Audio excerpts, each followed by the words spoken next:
the Nation of Podcation Daily Podcast. I'm O'Shea. Make sure you guys hit that like and subscribe button. Friend of 50 Cent and G-Unit member Tony Yayo, he has questions, as do I, as to why Big Meech would sign over his life rights to this woman named Tammy Cowins. Now, as we all know, this is all alleged that Tammy Cowins and Big Meech had this relationship while Big Meech was locked up. Allegedly, she is a civilian, but allegedly she's the third party informant. She's the one that worked with the DEA and the feds to get this alleged drug dealer, this kingpin from St. Louis named Cuffy, locked up. And at the same time, that was supposed to be collateral, basically, so Big Meech could get his time cut and he could get out. Now, all of this was going on. Tammy was doing all this. Big Meech, the paperwork's out there where Meech has said he didn't want his name involved in any of the paperwork or nothing like that, but she still told on behalf of Big Meech to get him out of jail early. He came home, and allegedly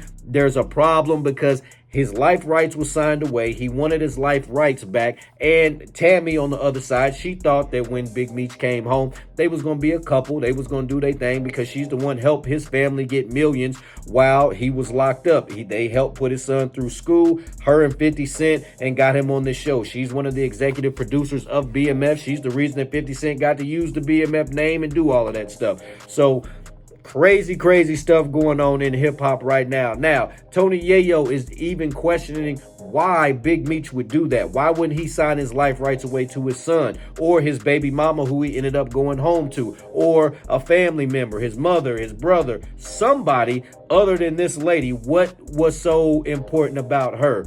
Let's take a look at this clip from Tony Yayo as he questions Big Meech. I don't really know about all that, because I don't know about his relationship with Tammy. I never met her. I know she's doing business with 50, so shout out to her and 50, I guess. And I just feel like, how could I say it? When you sign your life rights over to somebody that's not really your family, does it really make sense to you? Would you do that? Yeah. I mean, it's you. If you that nigga and you just signed your life rights to Tammy, she must be a close friend to you or somebody that you trusted more than your family. That's like one of my friends. He went to jail, right? And he left my lawyer with money instead of his girl because he knew his girl would blow the money, but the lawyer would piece off. So when he called the lawyer, when she needed money, call the lawyer, and the lawyer would be like, here. But it was really her baby father's money.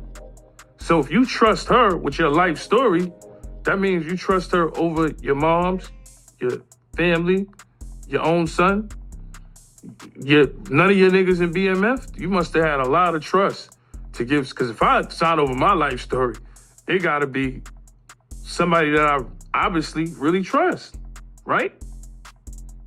Well, what makes it interesting, though, is because I interviewed the first lady of BMF, and she clearly called Tammy a rat. Like an informant, the whole nine. And from what I understand, that part is true. And she was like literally going off on how Big Meech gave his life rights to a filthy rat named Tammy Cowins. So you see what I'm saying? It's kind of crazy how all these pieces are fitting together. Now let me ask you a question. You know what makes it not bad for Tammy Cowins? Because she's a civilian. Right. She don't got to follow the code that we follow. What she did, is it wrong or right to her standards? I guess not. She's a civilian. She's not in the streets. She just was around street niggas.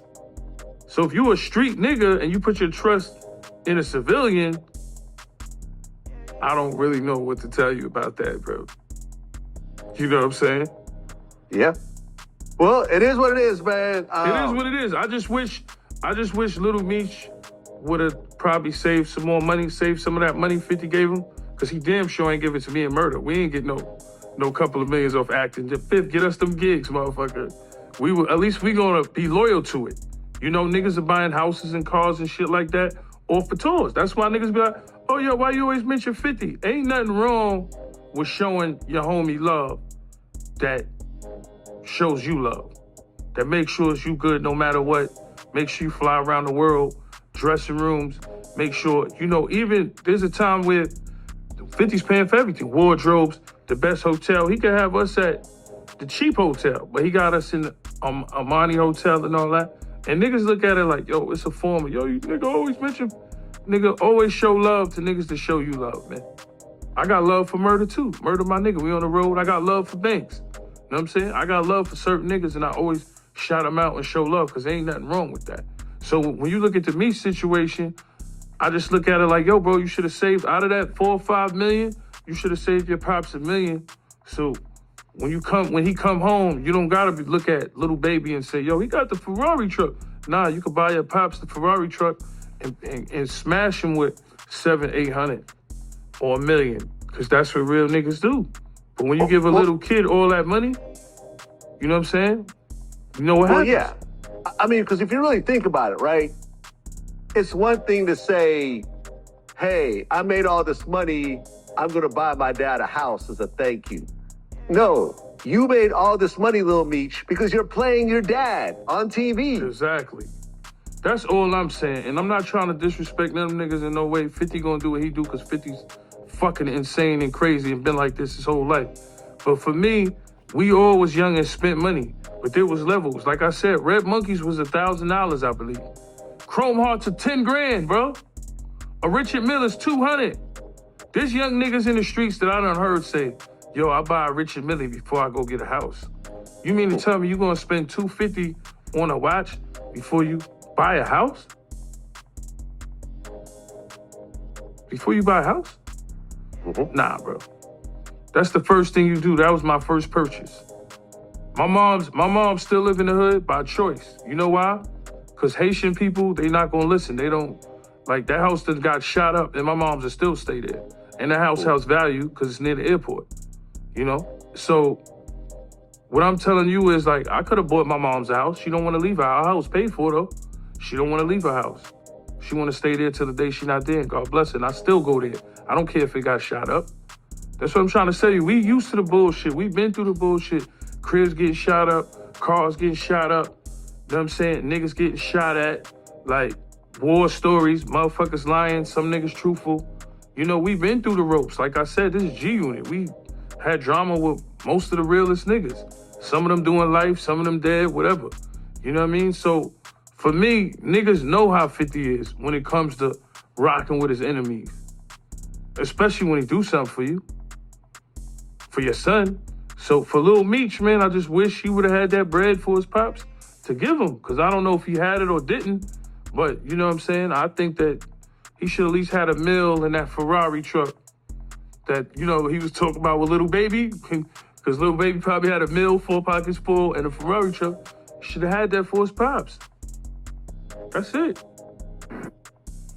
All right, there you have it. Tony Yayo spitting all facts right there, man. Like, dude, man, like he wouldn't have had to depend on everybody. Like Big Meech wouldn't be moving the way he did if his son had the bag for him. I'm sure he had a little bag for him, but you know the way Meech likes to spend and stuff like that, you gonna need at least $500,000 to give to him or something like that, man. You can't come with, you know, 30,000 or 40,000 and think that that's going to do something. The way that they try to live, that's the mortgage for the month, you know, or the rent for the month or whatever. They got cars that they rent out and all of this stuff that they got to pay for. So crazy stuff. You know, Meech likes to spend, and for his son not to have that bag for him after playing him, and that's how he got famous, is playing his daddy.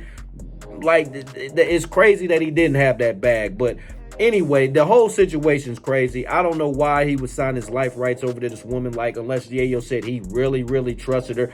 He'll have no fury over a woman scoring. So if he was telling her they was going to be together and all of this stuff, he should have stuck with the plan so she would have kept her mouth shut. But clearly, you know, that wasn't part of his plan. He was just kind of using her. He found a civilian. He thought he could manipulate her and wasn't going.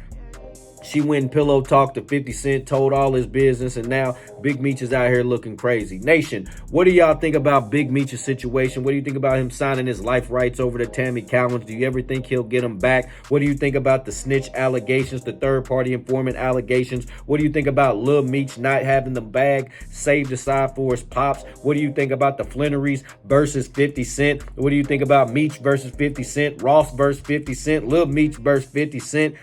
Feels like very 03 to 05-ish again, with 50 Cent being the hip-hop bully. Nation, let me know in the comment section down below. Make sure you all hit that like and subscribe button on your way out. What up? Hey. This is DJ Michael Watts, and when I'm not in the Switch House, I'm hanging out with my dog, DJ Last Name Song. Let me ball until I fall. Destined to be the greatest, yeah, the writing's on the wall.